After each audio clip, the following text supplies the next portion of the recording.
You know, just before I press record, I realized what a suicide mission this is because any book that isn't S tier for Brandon Sanderson, well, you're going to have that one fan who tells you you're not a real Brandon Sanderson fan. But you know what? Let's do this anyway.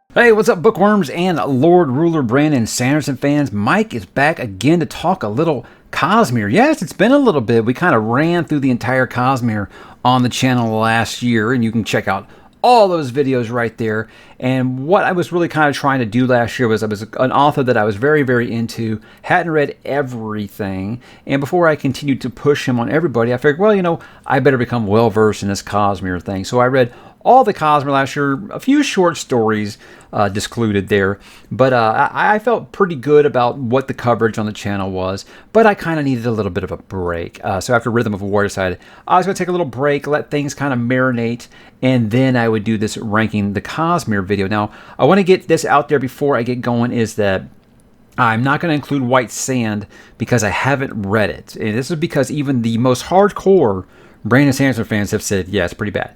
Not just that, I wanted a physical copy of it, and it was very expensive. So I just decided I wasn't ever going to get around to reading it. So it just hasn't happened. So that's why it's not on this list, not necessarily because I don't count it or anything. It does very much count. I'm not doing the individual short stories. The ones that I read are in Arcanum Unbounded, and that will be on this list.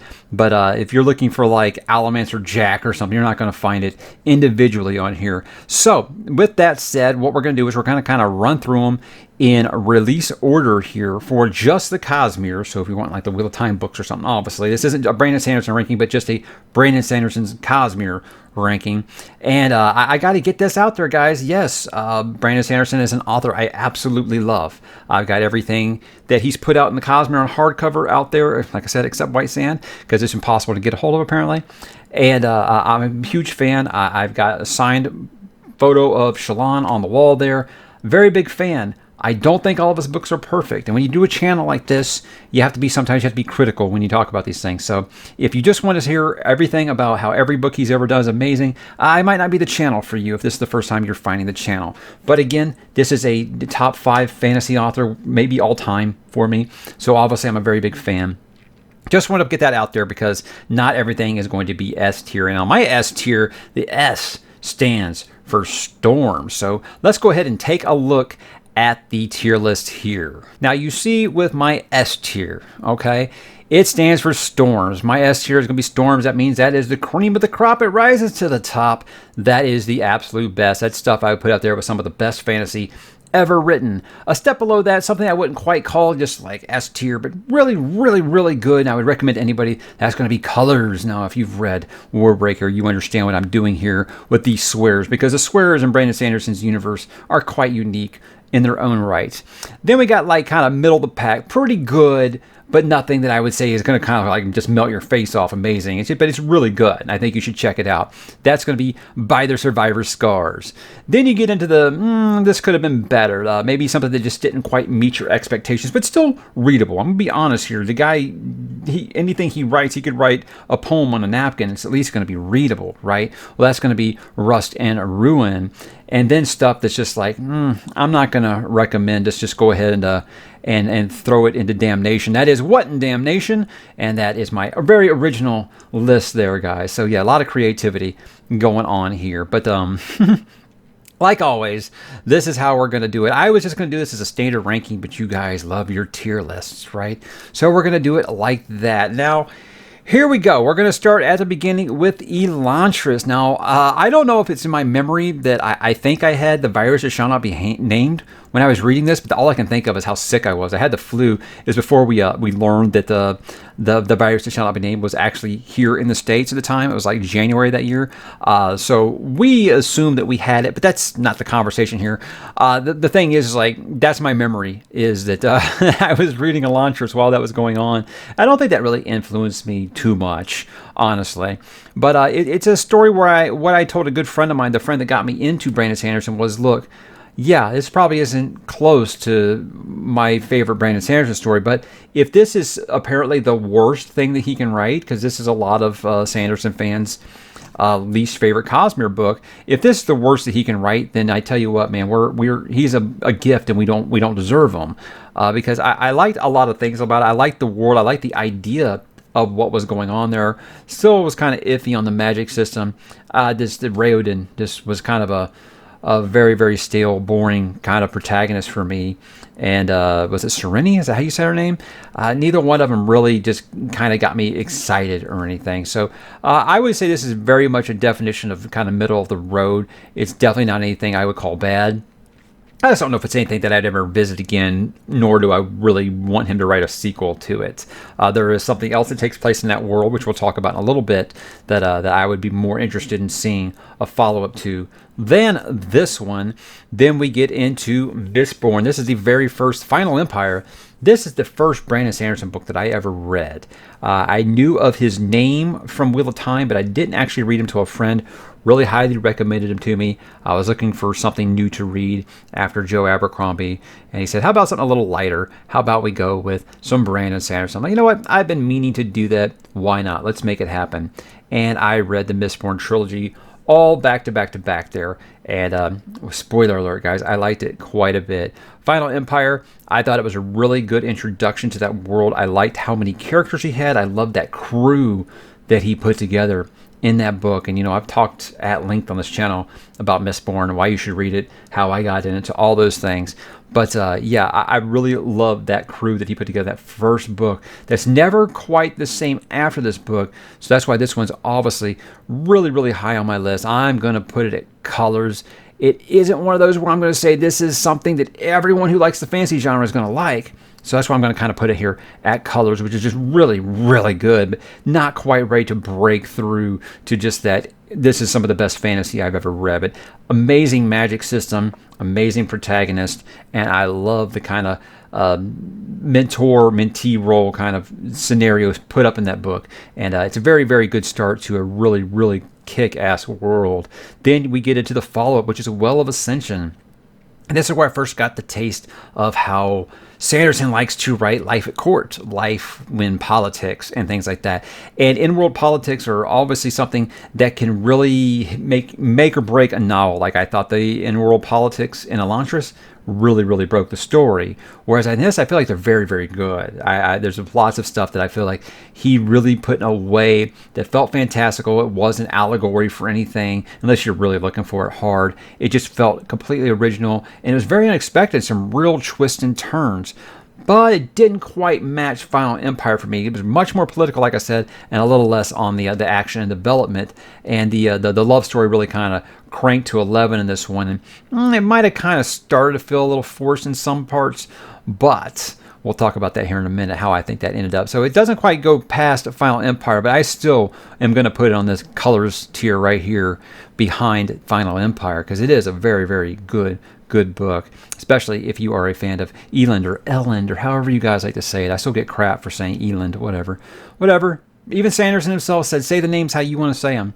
Then you get the Hero of Ages, and you think, hey, this is going to be the one that can beat Final Empire. No, not quite. It is a really, really good. Does have a little bit of what I would call a Deus Ex Machina kind of ending, but I'm not going to lie, guys, the ending wrecked me. Like, seriously, I was not okay for a few days after I finished reading the Hero of Ages. But pretty much what I learned about Sanderson was like he does climaxes like no one else. Like he can get you there to a point where you're like, where's this going? And then boom, it just completely floors you like a Wheel of Time book. Hey, how about that? Kind of a nice little turnaround there, isn't it? Since he would go on to write Wheel. Actually, was he writing Wheel of Time at this point yet? Or I'm not sure. I'm not sure when he started writing Wheel of Time. But yeah, Hero of Ages, I would say it would come somewhere right around here. So yes, 3 really, really awesome books This order changes all the time. Sometimes I like Final Empire the best. Sometimes I like Hero of Ages the best. Sometimes I think they get better as they go along. Sometimes I think that they got just a little bit worse each time they went along. I don't know. It's something that kind of changes a lot. And to me, that's a sign of a really good trilogy, in that you can't say a for sure best second and third. It's just one of those things that I think is a really, really great thing for a trilogy. And that would definitely be up for a reread here in the future, so I can kind of remember things, because again, I've read so much Sanderson since then. There's some things I can't even remember what did or did not happen in the book. But yeah, very cool story, very good protagonist, and in my opinion, I thought the love story was fine. Yeah, it can kind of be kind of YA-ish sometimes. I mean, a lot of Brandon Sanderson's romance can seem kind of YA-ish. Let's not beat around the bush here. It's not a bad thing. It just can sometimes seem like that. I think it's something he would go on to get better at as he wrote more and more. But I never had a problem with the romance subplot in those books. I thought it was earned. Let's put it that way. Let's move along here to Warbreaker. Now, this is one I didn't read until after I had started reading Stormlight Archive. And while you don't have to read it before you read Stormlight Archive, I think it would have helped, because there was a very essential character in that book that is very prevalent in the middle to end books of Stormlight Archive that are out so far. So I'll just put it out there. There are crossover characters here. Spoiler, guys, a Cosmere connects together and characters cross over. But when I read this book, I was completely blown away by it. I could not believe how good it was, how much it surprised me. It's one where I said that I felt like this is where he showed that he can subvert your expectations without insulting you. And to me, that's what really makes him one of the best in the business right now, because there are some twists and turns in that absolutely gutted me. There's ones that surprised me. And the character arc for Vivenna in that is just so good. I mean, that's one of my favorite characters in the Cosmere. I love her to death. But I won't even say their names, but there were some characters in there that had a heel turn, and it really I kept making excuses. There's got to be a way to get out of this, because I like those characters so much. That's just because he writes really good characters, right? But it was one of those where I said this is a 5-star book with a 2.5-star ending. It does seem like it's really, really a rushed ending, but I will give it credit in that thus far it is that unicorn in fantasy and a standalone novel. But guys, this is to me the only book outside of Stormlight Archive that has felt like the Stormlight Archive. And this is my first Storms on this list. I love Warbreaker so much. That was one of my favorite books that I read last year, and I would read it again. Great characters, amazing world, twists you aren't expecting, and will actually be surprising to you. Then we get into The Way of Kings. Now, I read this immediately after I finished the Hero of Ages. At the time, I was like, I'm not ready. This had George R. R. Martin sickness, where I was like, I'm not starting any more unfinished series. And the only reason I agreed to do Mistborn is because it was done. And then the same friend was like, well, you're going to start Stormlight next, right? I'm like, well, wait, what's going on? He's like, well, it only has 2 books out. And I'm like, well, how many is it going to be? He's like, 10. I was like, no. But he convinced me because of how he showed me Brandon Sanderson's website, how well he communicates, and he does his progress bars and all that thing. And I thought that was a really neat thing. I'd never seen really authors that really communicate with their fans that way. And this is the point where I'm like a full-on fan at this point, because I love the way that he keeps his fans, locked into what's going on. He isn't real secretive about it. And this was a time when I was very frustrated with fantasy authors who just would not write. So I went ahead and decided, okay, I'll start Way of Kings. And I remember reading Way of Kings and that first quarter of that book being like, I don't know, man, this is a pretty slow book. And he's like, just wait for it. Trust me, if you just wait for it, it's so good. And he was right, because this book is amazing. One of the greatest fantasy books I think I've ever read. And it's one of those, it's so long you forget about some of the things that happened in it. And then when you remember them, you're like, oh yeah, that happened in this book too. Just packed with so much good material. And I think it's something that probably will be even better on a reread, because when you first start, you're like, why should I care about this Kaladin character so much? And then you see, and it all kind of makes sense, and it just makes it, so good. This is definitely Storms, without a doubt. Warbreaker doesn't want to let go of that top spot. Yeah, without a doubt, right there. That was a book that just wowed me so much. I had to start Words of Radiance right after it. But there was a book release between that. This was Alloy of Law. This is the first book in Mistborn Era 2. I get lots of conversations on which series fans like more, Era 1, Era 2. I am an Era 1 person. But I will say that I did like Alloy of Law quite a bit. To me, I said it almost felt like Firefly, Joss Whedon's Firefly a little bit. And, just you're using the magic, but you got the guns and stuff. It almost kind of like feels like an Old West kind of thing. I like that feel a lot to it. And I really love the dynamic between Wax and Wayne. I thought they were really, really played off each other well. Obviously, to me, Wayne kind of stole the book. But, yeah, it was really... it was fun. It was a really, really fun book. I had a good time with it. I thought the villain was really, really, really just unexpectedly great. And I wanted to know more about that. But I really loved how he continued to make Allomancy change just enough to where it felt familiar, but it still felt really, really good. And that's why I would have this probably not quite breaking into Era 1 here, but right here on Colors. Again, some really, really great books to kick off this list here. And we go to the greatest, and that is Words of Radiance. If you guys have watched the channel at all, you know that this is one of my favorite fantasy books ever written. It's one of the few books I've given 5 stars to in the last few years, because this had everything that I loved about Way of Kings, and it just cranked it up even further. It continued to develop that world. It continued to develop those characters I love so much. You got Shallan's backstory in that one. It was so, so good and so satisfying. You got so many great, great moments in it that I can't mention because it's just non-spoiler. But yeah, it's, guys... If you liked Way of Kings, you're going to love Words of Radiance, because it just takes everything that was great about that book, and again, just in my opinion, just capitalizes even more off of it. You get more answers, you get more questions, but you have bigger moments and better, more satisfying things happen in it. There's character deaths that are sad, there's character deaths that are satisfying, extremely satisfying. And it just really feels like, okay, he's created this huge, cohesive world that almost feels like his version of The Dark Tower by Stephen King. If you don't know, Stephen King's Dark Tower is what connects basically the rest of his book universe together. And I kind of felt like that with this, is that Uruthiru is going to kind of be like his Dark Tower, So that still kind of remains to be seen. And guys, if you haven't read it, you don't know, that's not a spoiler, because it makes no sense out of context, trust me, before someone jumps in for that. But yeah, it's no secret, this is my favorite Brandon Sanderson book. So they really don't like to let go of that top spot, do they? So I'm going right there. So this is where you can see that Stormlight Archive is well on its way to being one of my favorite fantasy series ever, right? Then we jump back into Era 2, and this is where I realized maybe Era 2 just isn't for me. What I really enjoyed about Alloy of Law, like I said, it was fun. I was having a good time, whereas this one was just super, super depressing. Now, there's things that happen in it, and you understand why your lead protagonist is very, very droopy and very sad. You get it. You understand it. It doesn't make it more fun to read for me. I thought that you kind of separated your duo there, and you kind of took the fun out of Wayne a little bit in that one. And that was something that was a drag for me, because I really loved Wayne's kind of disarming humor in that first book, and I felt like it was really missing in this one. So yeah, it's going to be better than Elantris, but I still got to put it up right about here. I felt like this is where I fell into that trap.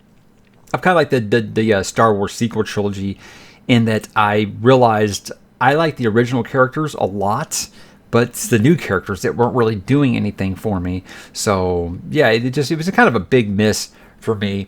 And then we got into Bands of Mourning, and this is where I said, okay, I guess maybe Era 2 just isn't for me, because while it was better than Shadows itself, it just I don't know, it wasn't moving the dial for me the way that I wanted. It didn't really hit me like Mistborn Era 1 did, and to the point where I'm like, I'm not even sure I want to read The Lost Metal. I don't know, I probably will, because it's Sanderson and he's earned my trust at this point. And these aren't badly written books, guys. It's just the whole dynamic of it just really isn't clicking for me. I just think Wax is one of the most boring protagonists that he's written. It's almost like if you gave Raoden from Elantris like his own series. It's just, I'm not really getting a lot off of that character, except that he likes to mope. And again, he has those reasons to mope. I mean, I get it. It's just not fun for me to read. So there were lots of things, like there is a certain what's the word I'm looking for? A protagonist-ish kind of character in it that really completely flipped the script from book 1 to book 3 here in this series, and that character is really great. Watch that review if you want to know what character I'm talking about. Impressive arc if you go from book 1 to book 3 for this character, and she steals the book, in my opinion. She really does. So that's what I'll say. So this is right about here. Like I said, I don't like it as much as Alloy of Law, but it's if I could put it like right here on Colors and by the Survivor Scars, I probably would. It's just, again, Era 2 just kind of isn't really doing it for me. It just makes me long for Era 1, really. And then we get to Secret History. I wasn't going to put this one separate because it is in Arcanum Unbounded, but same with Edge Dancer. I read both of those before I even knew that they were in Arcanum Unbounded, so that's my fault. So that's why they're on here. Secret History just made me realize that I don't know. I wanted a particular character to kind of be in the original Mistborn trilogy longer than they were. And I really can't talk about this one, guys, without spoilers. All I'll say is make sure you read Era 1 and at least through Bands of Mourning in Era 2 before you read Secret History, because it is some things that will ruin some stuff for you if you read it out of order there. But again, this, it was not quite what I was hoping for, really. But again, not bad at all. But I'm not ready to put it before Bands of Mourning. So about right in between those two. I think it's going to be the right place for it. Again, nothing above this line is bad. Nothing at all. Some things don't work for me as well as some things do, and then some things that really just kick ass. That really just raise the bar for everything else. And then that gets us into Edge Dancer. And now, guys, I love the Stormlight Archive. I do. And it's okay that when you've got dozens, almost hundreds of characters in a series, sometimes you're not going to like all of them. Like, I look at Wheel of Time, and there are characters that some people love and I couldn't stand, and there's some characters I love that other people can't stand. It's just going to happen when you have a cast that big. Not every character is going to land for everybody. Well, Lift does not land for me. My problem with Lift is it seems like she doesn't seem like she fits in that universe. Like, Stormlight Archive is like epic fantasy, and she seems like someone who'd be in the Skyward series and just kind of hopped over into this. And then, Skyward is not within the Cosmere, so you can't actually world hop this character. But it just feels out of place. It really just feels like she should be in one of his YA novels that he writes, not in Stormlight. So it just didn't work for me. I mean, I thought that her journey was fine. I just don't like that type of character that, just stuffs their face the whole time and is always the smartest person in the room and is completely obnoxious. That's just not my style of writing.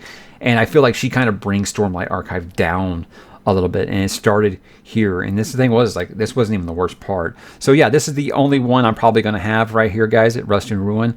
I don't think you could pay me to read that book again.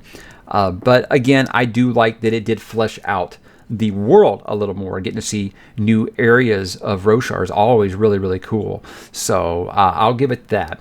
Now, with Arcanum Unbounded, look, a lot of these, I'm not going to count. Let's say take Secret History out here.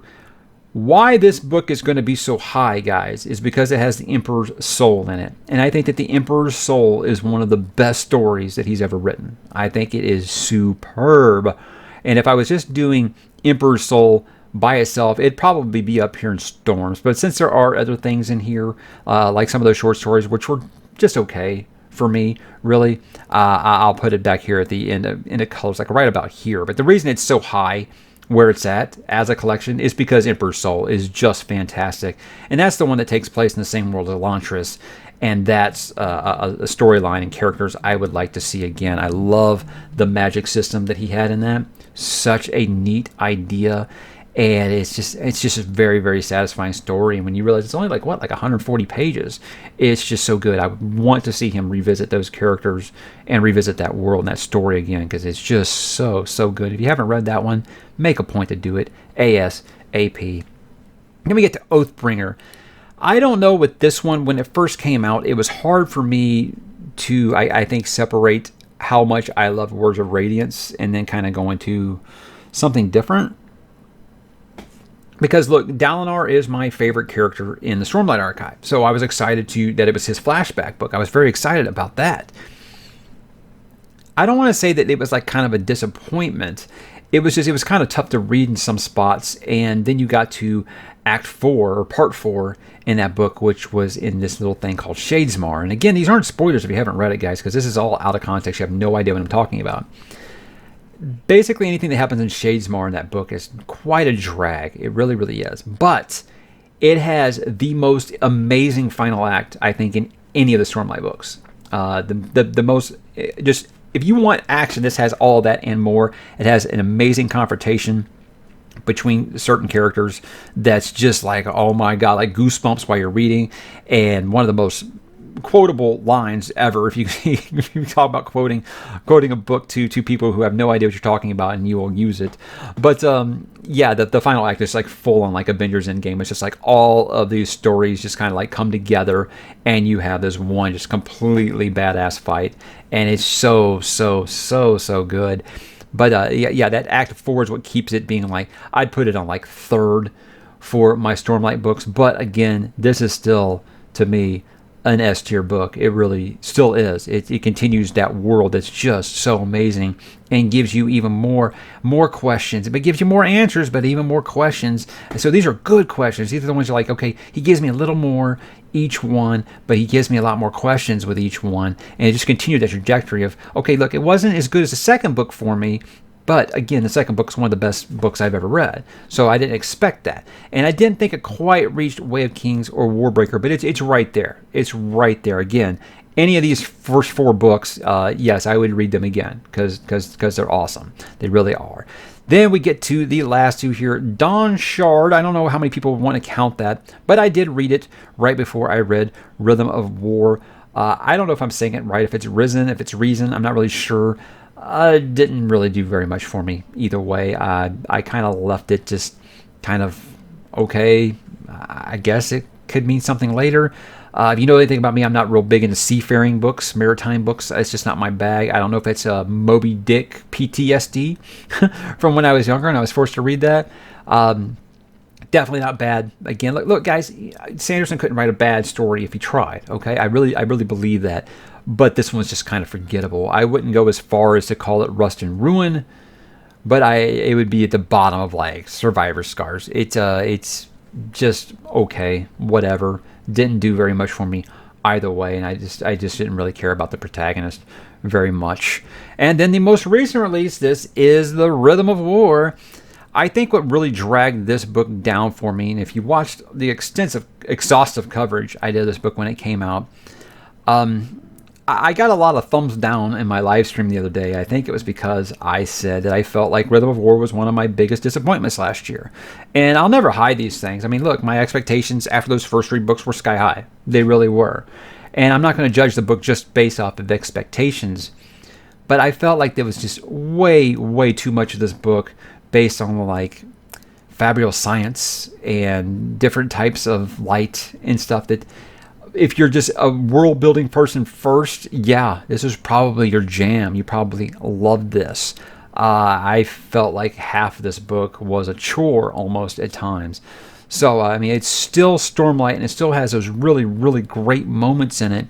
But there was a lot of it where I felt like, okay, this didn't even give me like the amazing ending that Oathbringer did to make me kind of forget about some of those things. So I actually think that like over time, I think I've actually started to like it a little less than I did when it was brand new. But again, it is still a Stormlight book. I would put it probably about right here, maybe. Yeah, and I think even then it's kind of, I don't know. It could actually kind of go down a little bit from there. But that's where I'd put it right about now. And I know that's a big point of contention because a lot of fans loved it. They considered it maybe the best Stormlight book. I wasn't really interested in the flashback character in that one. I won't tell you what it is in case you want to be surprised. But it was not a character that I was really interested about learning about, or their culture or their history. It really just never moved the needle for me. And it was the first time I felt like those flashbacks weren't really satisfying one way or the other. So again, probably a very unpopular opinion. But that's what it is, just my opinion. So these are my rankings. This is how I would put them here. 4 S tier books, 6, I guess what colors? Let's do it this way. 4 for Storms, 6 for Colors, 5 for Survivor Scars, and 1 for Rust and Ruin. And what do you know? None for What in Damnation. Yes, so, you know, he's one of the few authors that's not going to have anything in here, I think. That's why he is the Lord Ruler. So, guys, what I always say about these things is I would much prefer to hear, you know, how you would rank these instead of why mine suck. But I know this is the internet, and that's probably going to happen anyway. So, if you want to drop in the comments and let me know what you think, I appreciate any and all feedback, and I hope we can still be pals after this. I do still love me some Brandon Sanderson, and I will be reading Stormlight 5 on release day when it comes out, just because I was a little let down by Rhythm of War. That's okay. You know, like I always say, sometimes even Michael Jordan had a bad shooting night. It happens sometimes. So it is what it is. That is mine. Show me yours. I can't wait to talk about it in the comments, and I will talk to you there.